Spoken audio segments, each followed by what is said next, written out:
बन बन भटकने वाला भिखारी राम और लक्ष्मण, अंगद, जामवंत, हनुमंत, नन्हेल, समस्त योद्धा सामने आए।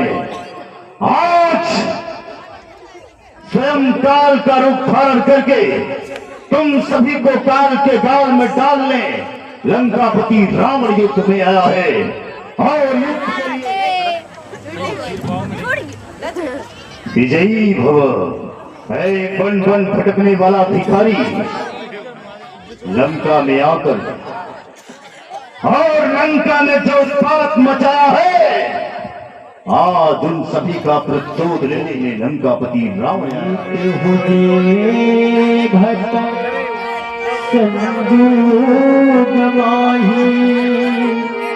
सुनता समय तीन सबनाही। बन बन भटकने वाला भिखारी राम, लंकापति रावण वो है जो तीनों लोगों को जीत लिया है। उस रावण को तिनके के समान समझने की भूल मत। राम जगत जस जाना, जाके बंदी उस महाशक्ति का नाम है जिसके यहाँ लोकपाल दिग्पाल बंदी खाने में बंद पड़े हैं। दूसर विराध तुम मारा, बधे व्याध बाल कुमार। वनवासी राम, अब तक तुमने घर दूसर विराट और निरपराध बाली की हत्या की है। निशिचरण कर सुभट संहार हो, कुंभकर्ण धन नार। तुमने एक एक करके समस्त निशाचरों को यमपुरी पहुंचाया है। कुंभकर्ण, मेघनाथ जैसे योद्धाओं को भी आज दयाल सरले हो निवाही, जोरन भूप भागी नहीं जाही। आज मैं ये प्रण करके आया हूं कि अगर तू युद्ध भूमि छोड़कर नहीं भागा तो मैं उन सभी योद्धाओं का प्रतिशोध चुकाकर तभी युद्ध भूमि से वापस जाऊंगा। आज करहु फल काल हवाले, करो कठिन रावण के काल। आज लंकापति रावण तुझे काल के गाल में डाल करके ही युद्ध भूमि से जाएगा। आज तेरा सामना लंकापति रावण से है।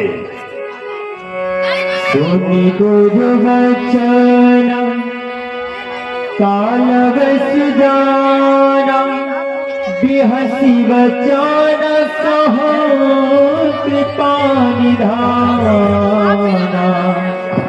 सत्य सत्य सब तब प्रभुताई, जलग सिजनि दिखाओ मन साई।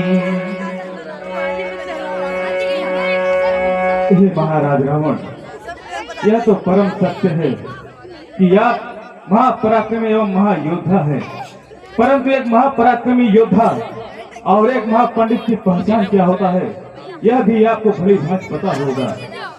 बल, साहस, क्षमा, दया, धैर्य और सहनशीलता यह एक राजा के उच्च गुण होते हैं, परंतु आपने इन समस्त गुणों का दुरुपयोग ही किया है।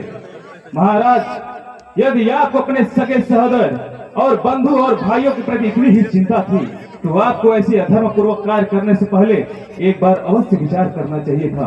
हमें व्यर्थ में आपसे युद्ध करने का तनिक भी इच्छा नहीं थी।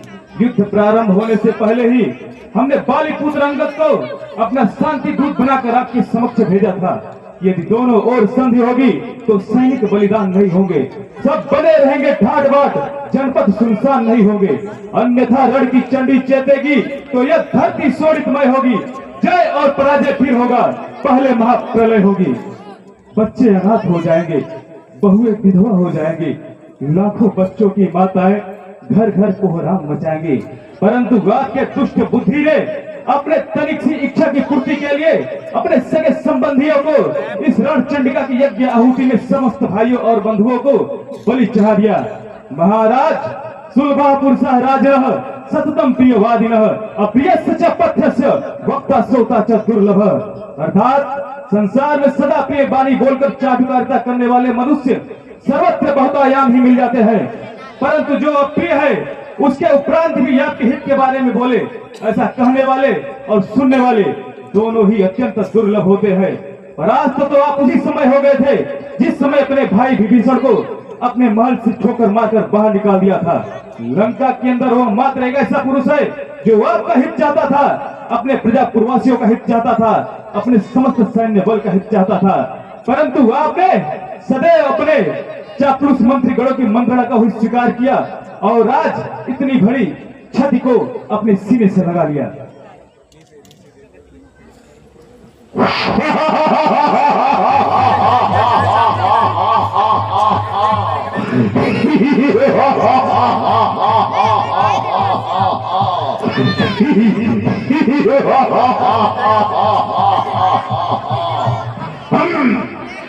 हे बन बन भटकने वाला भिखारी, लंकापति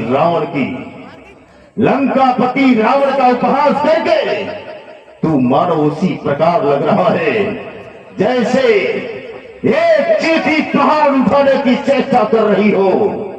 हे मूर्ख परमासी, तुझे शायद विदित नहीं, लंकापति रावण वो है। लंकापति रावण जब विकराल रूप धारण करके इस धरती पर विचरण करता है तो इस धरती की दशा उसी तरह हो जाती है जैसे एक मतवाला हाथी नाव में बैठकर सवारी कर रहा हो। लंकापति रावण का हाथ जब चंद्रहास की ओर बढ़ता है तो देवलोक में हाहाकार मच जाता है। लंकापति रावण की भुजाओं की लीला स्वयं कैलाश पर्वत जानता है। लंकापति रावण की छातियों की कठोरता 10 दिशाओं के गजराज जानते हैं। जिन हाथियों के दांत इन छातियों से टकरा टकरा कर चूर हो गए हैं। लंकापति रावण वो पराक्रमी योद्धा है जिसके दरबार में 9 ग्रह हाथ बांधे खड़े होते हैं। लंकापति रावण उस बाहुबली का नाम है जिसके यहाँ यम कुबेर दिग्पाल लोकपाल प्रातः आकर पानी भरा करते हैं। लंकापति रावण वो महाशक्ति है जिसके यहाँ जिसकी इच्छा से सूर्य और चंद्र अपनी गति और अपनी दिशा बदल देते हैं। लंकापति रावण का उपहास करके मानो ऐसा लग रहा है एक चींटी पहाड़ उठाने की चेष्टा कर रही हो। मूर्ख बनवासी, तू भूल गया है लंकापति रावण इस पृथ्वी पर ऐसा योद्धा है जो अकेले तीनों लोगों का संहार करने की शक्ति रखता है। वाह महाराज रावण, वाह! भगवान शंकर के प्रचंड त्रिशूल की भांति वायुपुत्र हनुमान के मुष्टिका का प्रहार तो आपने सह लिया।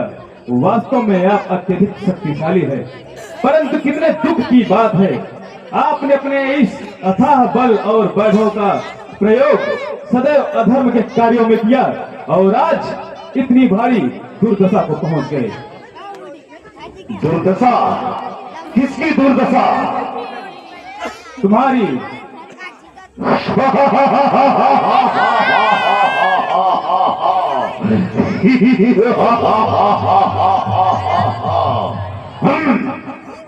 बन बन भटकने वाला भिखारी, लंकापति रावण के बारे में इतनी सोचने की आवश्यकता नहीं। तू सिर्फ अपने बारे में सोच। क्योंकि अब तक तुमने लंका में आकर जो उत्पात मचाया है, उस कारण से तू स्वयं मृत्यु दंड का भागी बन गया है। और आज तीनों लोकों में ऐसा कोई नहीं जो रावण के प्रचंड बाणों से तुम्हारी रक्षा कर सके।